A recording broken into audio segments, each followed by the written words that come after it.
हम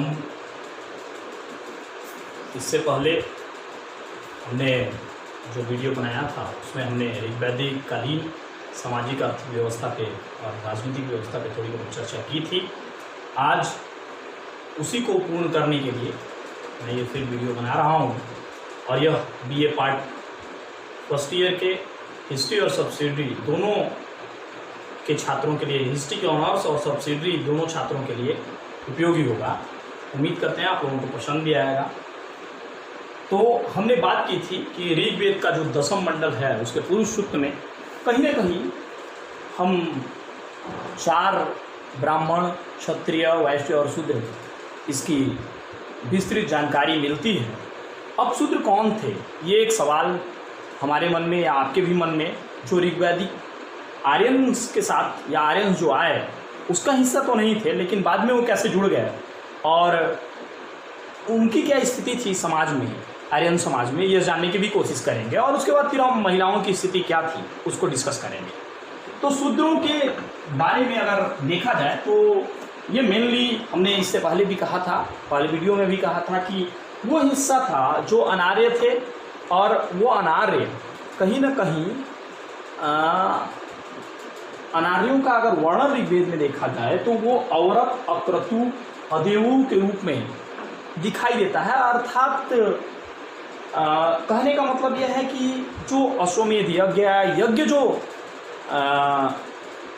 वैदिक रिचुअल्स था, जो ऋग्वैदिक राजन किया करते थे, उसको शायद न मानने वाले लोग या फिर देवताओं को न मानने वाले लोग ये रहे होंगे।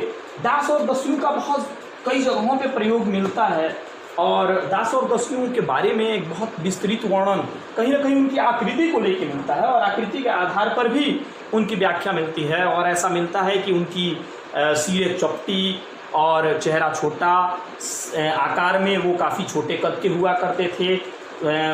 वर्ण में अगर देखा जाए तो उनका रंग सांवला या काला हुआ करता था। इस तरह की व्याख्या बहुत सारी मिलती है, लेकिन इतिहासकार इस बात पर सहमत हैं कि ऐसा कुछ नहीं था। आकृति के आधार पर भी वो भिन्न नहीं थे और यज्ञों को न मानने वाला उन्हें मान सकते हैं, इसलिए मान सकते हैं क्योंकि उनके व्यवहारों को देखें, उनके आचार व्यवहार को देखें तो ऐसा लगता है जैसे धार्मिक संस्कृति और व्यवहारों के कारण जो भिन्नता है ऋग्वैदिक आर्यंस में और उनके बीच में जो भिन्नता है, यही कारण था कि उनको अलग तरीके का नाम या औरत, अक्रतु या अदेवु के नाम से संबोधित किया गया है। और ऐसा माना गया है कि वो भिन्न संस्कृति के लोग हैं, भिन्न धार्मिक संस्कृति के लोग हैं, जो यज्ञों को नहीं मानते, जो देवताओं को भी नहीं मानते। अब आते हैं हम महिलाओं की स्थिति पे कि महिलाओं का क्या पोजीशन था। इसको हमको समझने के लिए सबसे इम्पोर्टेंट है समझेंगे कि महिलाएं क्या क्या कर सकती थी। महिलाओं के बारे में जो वर्णन मिलता है ऋग्वेद में अगर देखें तो विवाह एक बहुत ही महिलाओं से संबंधित एक बड़ा अच्छा संस्कार माना जाता है। उसको पवित्र संस्कार माना गया है और पवित्र संस्कार के साथ साथ इसको एक पवित्र बंधन माना गया है पति और पत्नी के बीच में। उसके बावजूद शतपथ ब्राह्मण को देखें तो पत्नी को अर्धांगिनी के रूप में प्रस्तुत करता है। और अर्धांगिनी कैसी, जिसके बिना यज्ञ नहीं हो सकता था। अर्थात पति को यदि यज्ञ करना है तो उसको उसकी पत्नी का साथ होना बहुत ही आवश्यक है। अब ये भी रामायण दे रहा था, तो जब राम को भी अश्वमेध यज्ञ की जरूरत हुई, अश्वमेध यज्ञ की जरूरत महसूस हुई और वो अपना पॉलिटिकल डोमिनेंस या राजनीतिक वर्चस्व स्थापित करने के लिए अश्वमेध करने जाते हैं, तो सीता की जरूरत पड़ती है, तो मिट्टी की सीता बनाकर वो उस यज्ञ को पूर्ण करते हैं। अर्थात पत्नी का इतना इंपॉर्टेंस था कि कोई भी यज्ञ पत्नी के बिना नहीं किया जा सकता था। ऋग्वेद में पत्नी को देखिए तो जायदेस्तम, अर्थात पत्नी को ही गृह कहा गया है। इससे उसका महत्व पता चलता है कि पत्नी नहीं होगी तो घर नहीं होगा। एक पत्नी विवाह का प्रचलन था, लेकिन ऐसा नहीं था कि दूसरा विवाह पूरी तरह से प्रोहिबिटेड था, लेकिन वो एक खास स्थिति थी और उस खास स्थिति में पुनर्विवाह या नियोग की प्रथा प्रचलित थी। ये खास परिस्थितियों में ही हो सकता था। अर्थात जिस किसी पत्नी का पति मानसिक रूप से विक्षिप्त हो जाए, या कम से कम यदि वो किसी कार्य ऑक्यूपेशन में है और बाहर गया है तो 12 वर्षों तक अगर वापस ना आए तो वैसी स्थिति में उसको परमिशन था, वैसी स्थिति में वो पुनर्विवाह कर सकती थी या फिर नियोग प्रथा के जरिए अपने जिंदगी को आगे बढ़ा सकती थी। अब अंतरजातीय विवाह होते थे कि नहीं होते थे? अंतरजातीय विवाहों का प्रचलन था, ऐसा ऋग्वेद में उल्लिखित है, लेकिन आर्य और दासों के बीच कभी भी, अर्थात भिन्न सांस्कृतिक परंपरा वाले, भिन्न धार्मिक परंपरा वाले लोगों के बीच में विवाह का कोई वर्णन नहीं मिलता है। कन्या का जब शादी होता था, विवाह होता था, तो विदाई के समय उपहार एवं ढेर सारी वस्तुएं लेकर वो आती थी, उसको वहतु कहा जाता था। विवाह का उद्देश्य क्या था, ये जानना भी हमारे लिए जरूरी है। तो विवाह का उद्देश्य अगर हम देखें तो उस समय पुत्र की प्राप्ति, पुत्र या पुत्री में कोई डिफरेंसेस नहीं है ऋग्वैदिक काल में। पुत्र कहने का मतलब पुत्र और पुत्री की प्राप्ति था। उसके बाद पर्दा प्रथा का प्रचलन पूरी तरह से ऋग्वैदिक समाज में नहीं था, और पर्दा प्रथा भी नहीं था। शिक्षा दीक्षा पूरी तरह से स्वतंत्र थी, स्त्रियां स्वतंत्र रूप से अपने शिक्षा दीक्षा को ले सकती थी। ऐसा इसलिए लगता है क्योंकि ऋग्वेद में ही कुछ शिक्षित नारियों का जिक्र है जिन लोगों ने ऋग्वेद के ऋचाओं का कहीं ना कहीं ऋचाओं के निर्माण में सहयोग दिया था। भूषा, लोपामुद्रा और विश्वारा। तो ये जो नारियां हैं, कुछ ही, ऐसा नहीं है कि बहुत सारे छंद या बहुत सारी ऋचाएं इनके द्वारा निर्मित की गई हों, लेकिन कुछ ऋचाओं में इनकी महत्वपूर्ण भूमिका दिखाई देती है। तो ये भी कहीं ना कहीं इस तरफ इशारा करता है कि महिलाएं स्वतंत्र थी, शिक्षा दीक्षा ले सकती थी। फिर उसके बाद सभा और समिति, दो बहुत ही इम्पोर्टेंट संभ्रांत परिवारों, अर्थात जो संभ्रांत लोग थे, जन्मे भी जो संभ्रांत लोग थे, उन लोगों का एक समूह हुआ करता था जो डिसीजन मेकिंग बॉडी थी, अर्थात निर्णायक बॉडी थी, और वो निर्णय लेती थी अपने जन के बारे में, अपने समाज के बारे में। उसमें महिलाओं की भागीदारी का होना, उनकी सहमति होना बहुत ज़रूरी थी। ये इस तरफ इशारा करता है कि महिलाओं की स्थिति उस समय बहुत ही अच्छी थी। और वाजपेयी में जो रथों का दौड़ होता था, उस रथ दौड़ में भी महिलाएं हिस्सा लिया करती थी। ये भी एक इम्पॉर्टेंट फिगर है जो इशारा करता है कि नहीं, उनकी एक महत्वपूर्ण भूमिका थी। अब बात करते हैं कि ऐसा क्या था, क्यों महिलाओं की इस भूमिका को दिखाया गया। तो इस पर बात करते हुए प्रोफेसर उपिंदर सिंह करती हैं अपनी पुस्तक में, कहती हैं कि ये कहीं ना कहीं औपनिवेशिक प्रतिक्रिया का परिणाम था। लेकिन औपनिवेशिक प्रतिक्रिया के परिणाम के लिए एस अल्टेकर जैसे विद्वानों ने स्वर्ण काल, कहीं ना कहीं ऋग्वैदिक काल को एक स्त्रियों के लिए स्वर्ण काल बनाया। लेकिन उपिंदर सिंह भी इस बात पे सहमत हैं, और पूरी तरह से सहमत हैं कि ऋग्वैदिक काल में जो स्थिति स्त्रियों की थी, उससे अगर उत्तर वैदिक काल की स्त्रियों की तुलना की जाए तो ये पूर्णतः दिखाई देता है कि ऋग्वैदिक काल की स्त्रियां उत्तर वैदिक काल की स्त्रियों से कहीं ना कहीं बेहतर स्थिति में थी। उन्हें स्वतंत्र तथा अधिकार उनके ज़्यादा थे कंपैरिजन देन उत्तर वैदिक काल।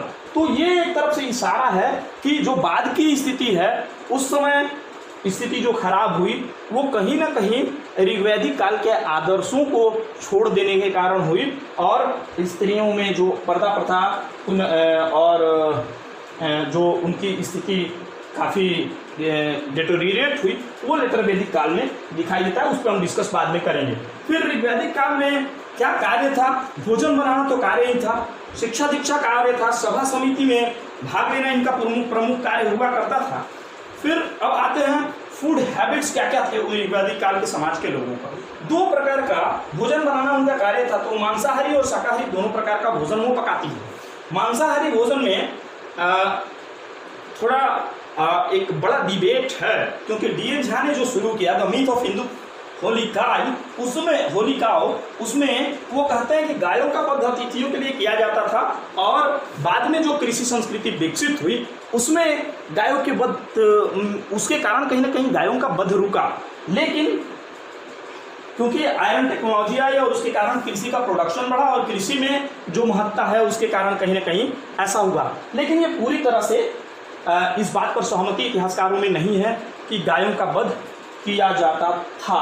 क्योंकि अगर इनका जो दूसरा आर्गूमेंट है वो कहीं से भी फुलफिल नहीं होता, क्योंकि अगर ऐसा हुआ होता तो गायों का वध सिर्फ हिंदुस्तान में ही या सिर्फ भारत में ही नहीं रुकता, बल्कि यूरोप में और चाइना में भी गायों का वध रुक पाता।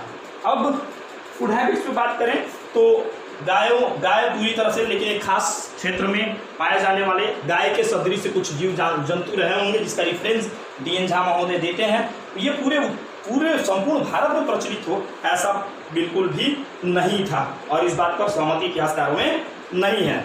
मुख्य पेय पदार्थ के रूप में सोमरस और सूरा। सोमरस को बहुत ही उम्दा किस्म का रस माना गया है, और इंद्र को भी ये मुंजोत पर्वत पे पाया जाता था और इंद्र के लिए भी अति प्रिय था। सूरा एक ऐसा था जिसको पीकर वो मदमस्त हो जाते थे, और मदमस्त होकर आर्यंस दुरुम्बी बजाते थे, नगाड़े बजाते थे, और कुछ गड़बड़ माने उदंडता वाला कार्य वो किया करते थे। सूरा एकदम पूरी तरह से वर्जित था, लेकिन फिर भी कुछ लोग जिनको सोमरस उपलब्ध नहीं था वो सूरा का उपयोग पान भी किया करते थे। क्षीर पकौदन ऋग्वेद में मिला हुआ है, उसका उदाहरण मिलता है। पकी हुई खीर, दही पनीर का उदाहरण मिलता है, घी का पका हुआ मालपुआ का उदाहरण मिलता है। जौ की सत्तू को दही के साथ मिलाकर अर्थात करम नामक पदार्थ बनाया जाता था, इसका भी वर्णन मिलता है। यवागु जौ की दलिया हो सकती है, ऐसा वर्णन मिलता है।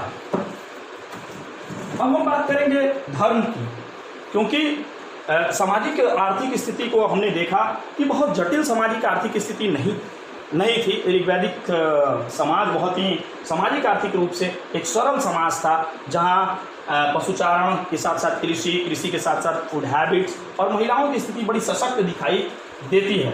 अब धर्म के बारे में कोई भी समाज या किसी भी समाज का धर्म उसकी जो प्राकृतिक परिघटनाएं हैं उससे कहीं ना कहीं उसका निर्माण होता है।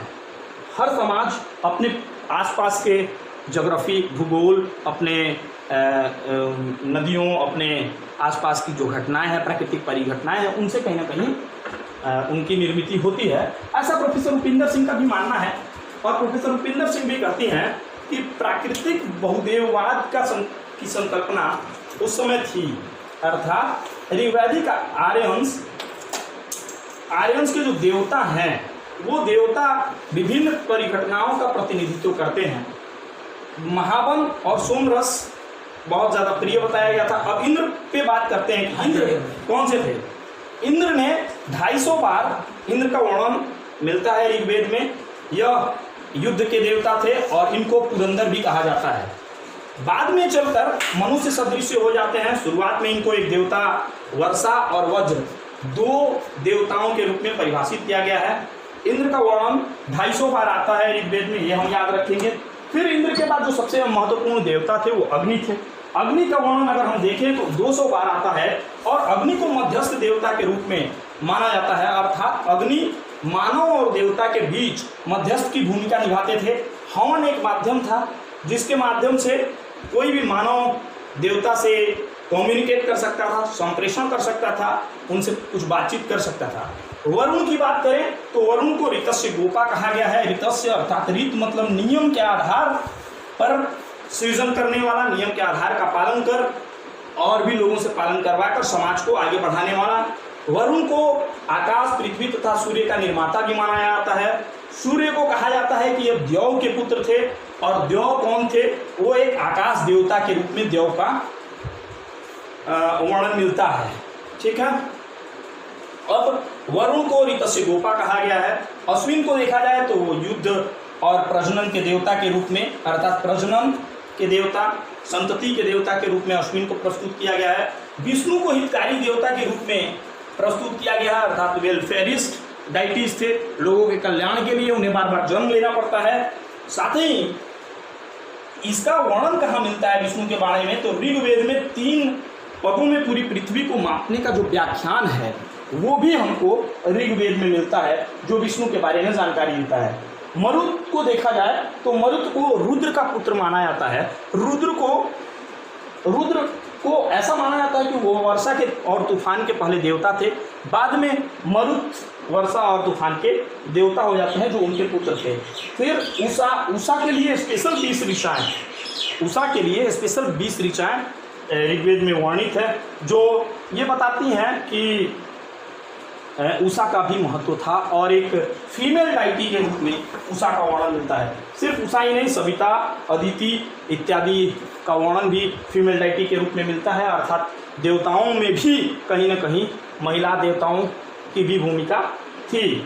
अब कैसे संचालित होता था उसका समाज, कैसे समाज संचालित होता है था, तो ऋत के अनुसार, अर्थात ऋत मतलब नियम के अनुसार वो पूरा का पूरा धार्मिक समाज संचालित होता था, क्योंकि देवता भी उस रीत से विपरीत जाकर कोई कार्य नहीं कर सकते थे, अर्थात नियम से विपरीत जाकर कोई कार्य नहीं कर सकते थे। इसका कारण था कि आज भी देखिए हम किस चीज़ को अपना आधार बनाते हैं, सभ्यता, संस्कृति, परंपराएं हमारे आगे बढ़ने का आधार होती हैं। तो रीत कहीं ना कहीं एक एम्पिरिकल नॉलेज या एक्सपीरियंस बेस्ड नॉलेज से जो नियम और कानून बने थे उसको ही रीत कहा गया।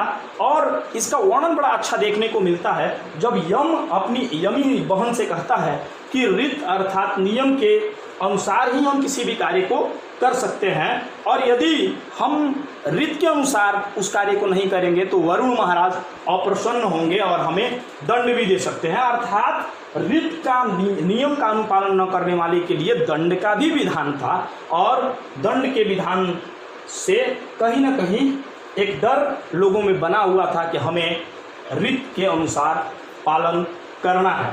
तो प्रकृति पूजा में भी मेल डाइटीज के साथ साथ फीमेल डाइटीज का स्थान और प्राकृतिक परिघटनाओं का प्रतिनिधित्व सभी देवता कर रहे हैं, ऐसा प्राकृतिक बहुदेववाद था। और प्रोफेसर उपिंदर सिंह का भी इसमें पूरी तरह